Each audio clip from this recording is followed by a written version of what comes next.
Well, good day, YouTube, and welcome. You know, I gotta find out what that vibration is. Which one of these bottles that all have caps on them are vibrating when I talk? It's not you. What are you? Is it you? No. Where are you? I think it's this guy right here. I'm pretty sure it's that, but how is it vibrating? This is whatever. Anyway, good day, YouTube, and welcome to another episode of the Albino Rhino beer review of the Rhino. And we have a beer. This beer is the fourth of the 5 beers I have not tried yet out of the November edition of the Brew Box. This is the Night Train Dark Ale. It's 4% alcohol. It's 50 IBU. It is brewed in 2014, batch 314. It is 0.5%. 0.5 liters, 25-cent deposit. If you bring the bottles back to the brewery, I believe it would be a 20-cent bottle if you brought it to the LCBO. Again, they're beautiful labels, which are simple yet awesome because they're a fucking train ticket, so they're still playing on what they are, which is a train-inspired brewery, and like Night Train and Trackmaster and Breakmaster and Track Layer and Conductor and all the other train-related names they give you. Keep refrigerated. And the hand-done caps.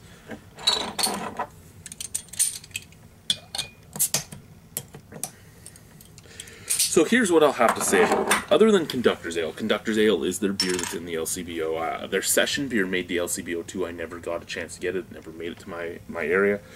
But those are the 2 beers from them that are in the LCBO. Other than the Conductor, which is the LCBO beer, everything I've had from them from the brewery, I've loved. My only complaint about the brewery, it's fucking hours.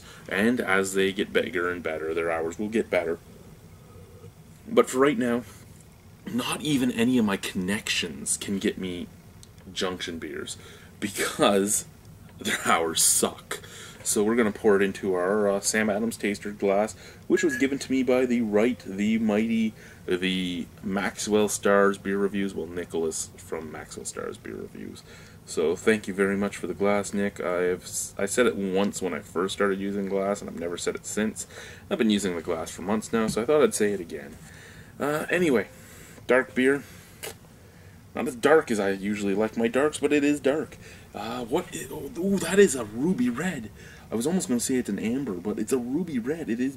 Down here it's an amber, down in the very bottom, but up here where it's thicker, ruby red. Head is beautiful. Head is brownish, mocha-ish. I shouldn't say brownish, I should say mocha, off-white, because that's what it is. Is there a snap, crackle, pop? Very tiny snap, crackle, pop. Not much carbonation moving in there at all. Little tiny bubbles moving, but this is a beautiful beer. Visual appeal on this beer is A+. Scent. You know what? The scent, about what you'd expect, to be honest with you. The scent is the scent.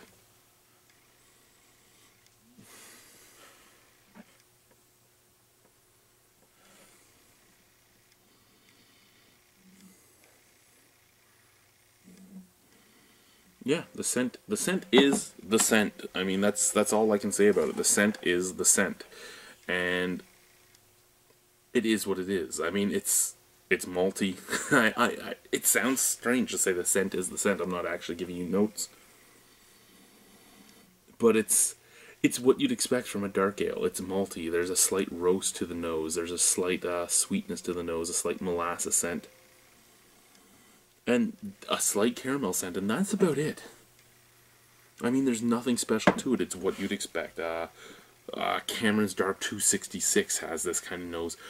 This is a dark ale, but most dark lagers have the nose too. Roasty, caramel, molasses, maybe a bit of fruit. I'm not getting it on this, but that's basically the nose you'd get from most dark ales and dark lagers.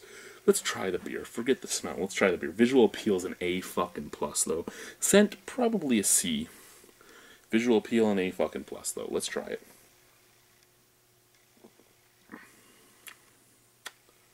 That's a lot of flavor for a 4% alcohol beer. Now, I just did my top light beers list on Beer Dweebs United. And I wish I had had this first, because this would have been on there. That's a lot of fucking flavor coming out on a 4% alcohol beer.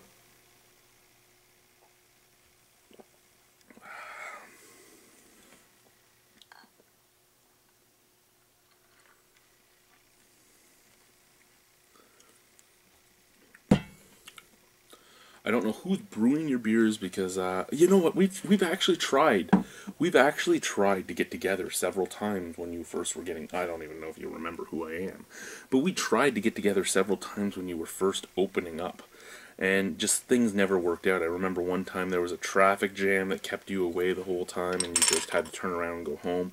Remember another time something else happened, and another time something else happened. Makes me sad, because I really wish I got to meet you guys and talk to you about your beer, especially after trying your beers and loving your beers. But I love this beer. I do. I love this beer. The flavor on this beer is outstanding for a 4% alcohol beer. This is a dark ale. At 4% alcohol and 50 IBU. And you know what? It is more flavorful than some 6 and 7% alcohol dark ales. It's more flavorful than some of my favorite dark lagers. And well, you'd hope so with a dark lager over an ale. But I'm just saying that. I'm just saying that. 1 second. I got a burp. Oh yeah. Medium. Light to medium body. It's on the lighter side of the medium body. Full flavored though, full flavored. You're getting that molasses and caramel up at the forefront. You're getting a nice graininess up at the forefront. Your background is hopped out the wazoo, and it's resiny. You know what? The hops feel more powerful because of the roastiness of this beer too. You get that roasty, toasty, like burnt molasses taste on the back of your throat. You're getting that dirty copper penny taste in there. You're getting a bit of resininess. It's a beautiful beer. I'm actually so excited about this beer.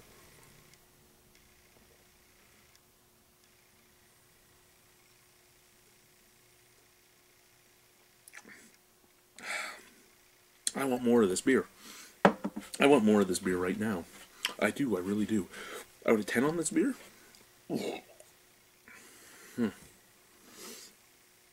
Do I want to... You know what? Junction? This beer is the first beer of yours that I've loved this much, and some people are probably going to hate it because it's actually very black IPA-like. It really is. It's very black IPA-like. There's so much hops on the background that this probably could have been a Cascadian ale or a black IPA. It probably could have been done as that, other than the ABV, which is why I think the beer judge certification program sometimes is lacking. Because I mean, why put boundaries on some of this stuff? Anyway, 9 out of 10 on this dark ale. 9 out of 10.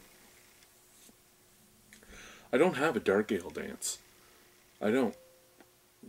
So here's what I'm going to say. If anyone from the Junction, any staff member at all from the Junction watches this video through to the end, the next time I drink one of your beers, if I ever get a chance to get another one, sorry, I have to do the jab. That's what I am. I'm a slight troll. If you watch this video to the end, you get to decide a dance I have to do on the very next beer I review of yours. Regardless of the mark I give it, I have to do the dance because I owe it to you for this, and then it becomes the dark ale dance if another dark ale ever gets a 9 out of 10. Thank you, YouTube, for watching. Thank you, Brewbox, for having this in your Brewbox. And thank you guys for tuning in. Remember, May 2nd, 2015 is the Albino Rhino Beer Festival of 2015, the second annual. Right now, as of the date of this video being recorded, we have 14 breweries. So please remember to tell your favorite breweries to come out. We're trying to make this for you guys. We're trying to make it the best festival for you guys outside of Toronto. We're trying to keep the prices as low as we can forever and make it the best thing we can make it. So thank you guys. Thank you. Bye.